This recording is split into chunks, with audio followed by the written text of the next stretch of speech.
पथश्री 4 के तहत आज करीब 2.3 किलोमीटर सड़क का उद्घाटन किया गया।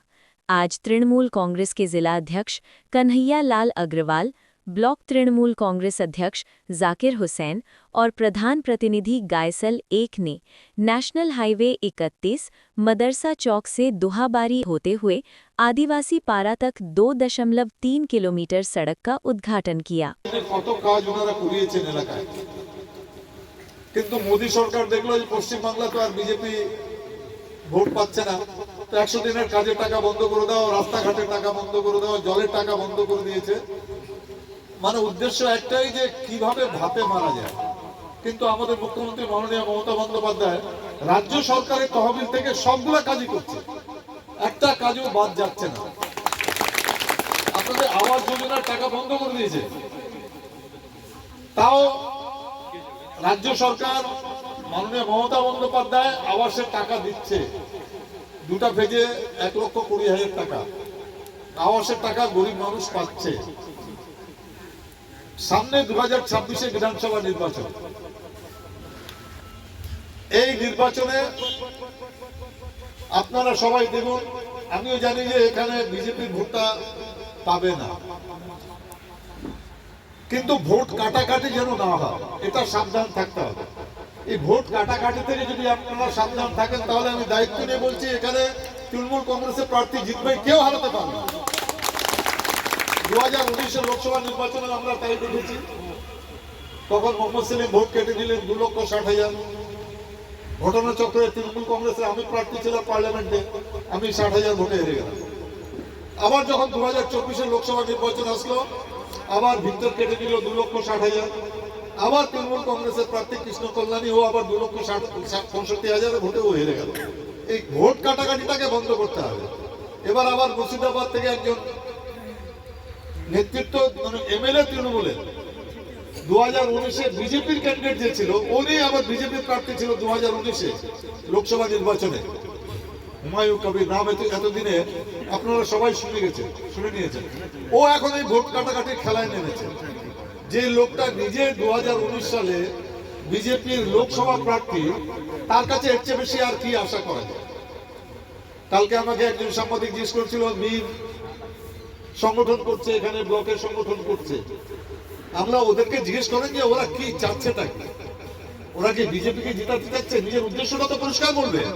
যে কোনো দল যখন একটা সংগঠন করে তখন তো একটা তার টার্গেট থাকে। তো আজকে মিমের টার্গেটটা কি আছে? ওরা তো জিততে পারো, যা পঞ্চায়েতের মেম্বার পর্যন্ত দাঁড়ানোর মতো লোক নাই, যেটা হারা তো পরের কথা। সে তো নিশ্চয়ই তার কোনো উদ্দেশ্য আছে দাঁড় করানো। সে একমাত্র বিজেপিকে জেতানোর উদ্দেশ্য নিয়ে আসছে। এই কথাটা বলার জন্যই আমরা আজকে এখানে এসেছি। কালকে গতকাল এসআইআর দেখলেন, যে জিনিসটা মাননীয় মমতা বন্দ্যোপাধ্যায় করেছে নজিরবিহীন। এরকম কোনোদিন হয়নি যে একজন মুখ্যমন্ত্রী একজন সাধারণ লোক হয়ে নিজে কেস ফাইল করে সুপ্রিম কোর্টে লড়ে বলছে যে ইলেকশন কমিশনের উদ্দেশ্যই হচ্ছে ভোট কাটা। আমরা এর আগে অনেক নির্বাচন হয়েছে, ভোটার লিস্টে নাম উঠেছে। উদ্দেশ্য কি ছিল? ভোটার লিস্টে নাম উঠাতে হবে। ভাই, যার যার ভোটার লিস্টে নাম উঠেনি তার ভোটার লিস্টে নাম আমরা উঠিয়ে দেবো, এটাই তো ইলেকশন কমিশন করবে। এবার প্রথমবার ইলেকশন কমিশন তৈরি হয়েছে যে কি করে ভোট থেকে নাম কাটা যায়। এই ইলেকশন কমিশনটা কিভাবে তৈরি হয় সেটা আপনাদের জানার দরকার আছে।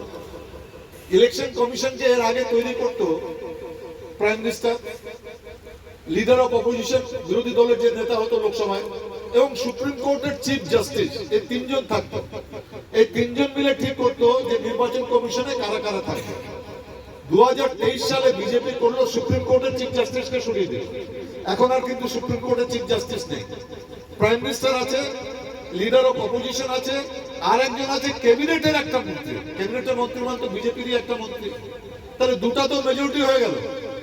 এরা দুইজন মিলে যাকে ইলেকশন কমিশন বানায় দেয়, তারাই কিন্তু ইলেকশন কমিশনে চলে আসে। আর এই ইলেকশন কমিশন প্রথম থেকে একটাই উদ্দেশ্য, কি করে পশ্চিম বাংলায়, যেহেতু বিহারে অনেক ভোট কাটাকাটি করে জিতে গেছে, আমাদের মুখ্যমন্ত্রী মাননীয় মমতা বন্দ্যোপাধ্যায়, আমাদের দলের সভানেত্রী এবং আমাদের সভাপতি সাধারণ সম্পাদক অভিষেক বন্দ্যোপাধ্যায় কিন্তু এই চালাকিটা ধরতে পেরেছিল। চালাকিটা ধরতে পেরেছিল বলে আপনাদের প্রত্যেকটা বুথে BLA 2 আছে, এখনো BLA 2 আছে। সে BLA 2 কিন্তু আপনার কাছে গিয়ে ফর্মুলা ফিল আপ করেছে। আপনাদের ফর্মুলা ফিল আপ করাটাও তো একটা কঠিন ব্যাপার ছিল। বিশাল বড় প্রাপ্তি আমাদের জন্য। আমি ধন্যবাদ দিব। আমি মাসখানেক আগে একটা চিন্তার মধ্যে ছিলাম যে মনে হয় ইসলামপুর ব্লকের মধ্যে আমাদের অনুগত সৈনিকের সংখ্যা মনে হয় 2.5 সাল মানেই কম আছে, কিন্তু এই কয়েকদিনের মধ্যে আমি কয়েকবার এসে যা দেখলাম বিভিন্নভাবে, তাতে আপনাদের আমি পঞ্চায়েত বডি থেকে যারা নেতৃত্বে আছেন আপনারা সবাইকে আমি ধন্যবাদ দিচ্ছি। 2.5 সাল মানের সমস্ত মানুষকে ধন্যবাদ দিচ্ছি যে আমি যেটা আপনাদের এখান থেকে ফিডব্যাক পাচ্ছি যে আপনারা এখানে 90% থেকে 100% বলছেন যে কানাইলাল আগরওয়ালে আমাদের বেস্ট নেতা। এটা খুব বড় কাজ। আপনাদের প্রতি আমি ধন্যবাদ কৃতজ্ঞতা জানাচ্ছি। সাথে সাথে আপনাদের বলবো এই যে এত উন্নয়ন বাংলার মানুষের জন্য মমতা বন্দ্যোপাধ্যায় দিয়ে, তার থেকে বড় প্রাপ্তি যেটা গতকাল আপনারা সবাই হয়তো টিভিতে মোবাইলে বিভিন্ন মাধ্যমে আপনারা দেখেছেন, যে অন্তরের যদি চাহিদা না থাকে, আপনার পরিবারের জন্য যদি আপনার দরদ না থাকে, আপনার পাড়া প্রতিবেশীর জন্য যদি দরদ না থাকে, আপনি কিন্তু ছুটে কোথাও যাবেন না। বিপদে যদি কেউ পড়ে, আপনার পাড়ার একটা লোক যদি বিপদে পড়ে যায়, আপনি তখনই যাবেন ছুটে। ওর প্রতি আপনার যদি দরদ থাকে, তাহলে বাংলার প্রতি মুখ্যমন্ত্রীর কত দরদ, বলছে সারা ভারতবর্ষে নজিরবিহীন। আজ অব্দি গতকাল প্রথম যেটা হয়েছে, ইতিপূর্বে কখনো হয়নি। একজন মুখ্যমন্ত্রী নিজে কালো কোট গায়ে দিয়ে বাংলার মানুষের রক্ষার জন্য, বাংলার মানুষের ভোটাধিকারের রক্ষার জন্য, বাংলার একজন বৈধ ভোটারকেও যাতে বাদ দিতে না পারে বিজেপি, কোন চক্রান্ত করে যাতে মানুষ অবহেলিত না হয়, তার জন্য সুপ্রিম কোর্টে গিয়ে তিনি সওয়াল করেছেন। এটা নজিরবিহীন। তিনি ওখানে গিয়ে যে লড়াইটা করেছেন বাংলার মানুষ, সেই ভোটারটাকে বৈধ মানতে হবে, তাকে বাদ দেওয়া যাবে না। তিনি সুপ্রিম কোর্টে গিয়ে সওয়াল করেছেন এবং সুপ্রিম কোর্ট ইলেকশন কমিশনের কাছে হলফনামা চেয়েছেন যে আপনি জবাব দিন, আপনার বিরুদ্ধে যে অভিযোগ উঠেছে, এই যে দাবি রেখেছে, এই দাবিগুলো সম্পর্কে আপনি জবাব দিন। জবাব চাওয়া হয়েছে। বাংলার এই মানবিক মুখ্যমন্ত্রী ছাড়া এই বাংলা অসম্পূর্ণ।